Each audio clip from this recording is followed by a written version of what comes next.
Gas কয়েকদিন পরে free ফায়ারের ইনফ্লুয়েন্সার এবং ফ্রি ফায়ারের স্পোর্টস প্লেয়ারদের নিয়ে কিন্তু একটা ক্রিকেট টুর্নামেন্ট হবে। আর ওই ক্রিকেট টুর্নামেন্টে আমি তো আছি, সাথে কিন্তু আছে নাইম আলম ভাই।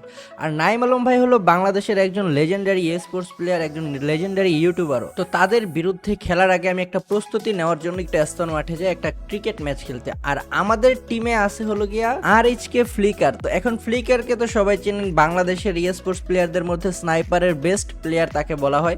এখন ক্রিকেট মাঠে সে কতটা বেস্ট সেটা কিন্তু দেখতে পারবেন আপনার ওই ক্রিকেট টুর্নামেন্টে। আর ফ্লিকার কিন্তু আছে আমার টিমে, ঠিক আছে? আমার টিমে আমি আছি, জিকু ভাই আছে, তনয় ভাই আছে, সাবিত ভাই আছে, আরো কয়েকজন প্লেয়ার আছে, সবার নামগুলো আমি সঠিক জানি না। টোটাল 8টা টিম নিয়ে এই টুর্নামেন্টটা শুরু হয়েছে। তো এখন দেখা যাক আমরা কি করতে পারি না করতে পারি। আর আপনারা অনেকে হয়তো ওই টুর্নামেন্টটা সম্পর্কে এখনো জানেন না, যেহেতু আনঅফিসিয়াল ভাবে এই টুর্নামেন্টটা অ্যারেঞ্জ করা হয়েছে। তো আস্তে আস্তে এটা জানবেন, এটা সম্পর্কে বুঝবেন। তো এটা কিন্তু লাইভ স্ট্রিম হবে, প্লাস এটা চিটাগংয়ে হবে ফেব্রুয়ারির 2 তারিখে।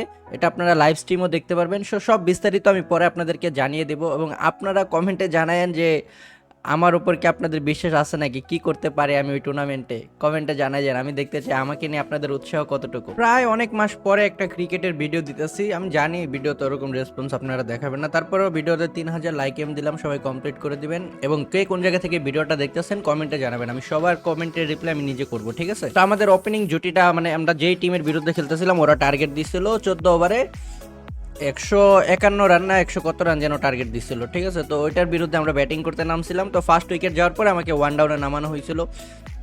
তো ভাই আমি এখন মনে করো যে একটু অফ ফর্মে আছি। অফ ফর্ম বলতে গেলে আর কি, এই ম্যাচটাতে একটু খারাপ খেলছি, আর আগের 3 ম্যাচগুলোতে এভারেজ রান করছিলাম। তো এই ম্যাচের মধ্যেই সবচেয়ে বাজে খেলা খেলছিলাম। দেখি মাঝখানে যেহেতু আরো কয়েকদিন সময় আছে, তো এই কয়েকদিন সময়ে নিজেকে আরো ফিটফাট করে নিব। তো এই ম্যাচের মধ্যে কি হয়, আমরা খুবই বাজেভাবে হারি, 30 রান না 40 রানে ম্যাচটা আমরা হারিয়ে গেছিলাম। তো এই জায়গাতে আমি একটা সিঙ্গেল বের করি, এরপরে একটা খুবই বাজে বলে আমি আউটও হয়ে যায়। এই যে বলটা দেখতেছেন একদম হাফ বলে একটা বল ছিল, এই বলে ভাই একদম বাউন্ডারির কাছাকাছি অবস্থা থেকে আমার ক্যাচটা ধরে লাইছে ভাই, আমার কষ্টে বুকটা ফাইট লেগেছে ক্যাচটা দেখা। তো ভিডিওটা ভালো লাগলে সবাই লাইক সাবস্ক্রাইব করে দিন। আর ওই ক্রিকেট টুর্নামেন্টটা নিয়ে আপনারা আগ্রহী কিনা কমেন্টে জানাই দিন। ভালো থাকবেন সবাই, নতুন কোনো ভিডিও নিয়ে আবার আপনাদের সাথে আমার দেখা হবে। সে অবধি সবাই ভালো থাকবেন, সুস্থ থাকবেন। আল্লাহ হাফেজ, টাটা, বাই বাই।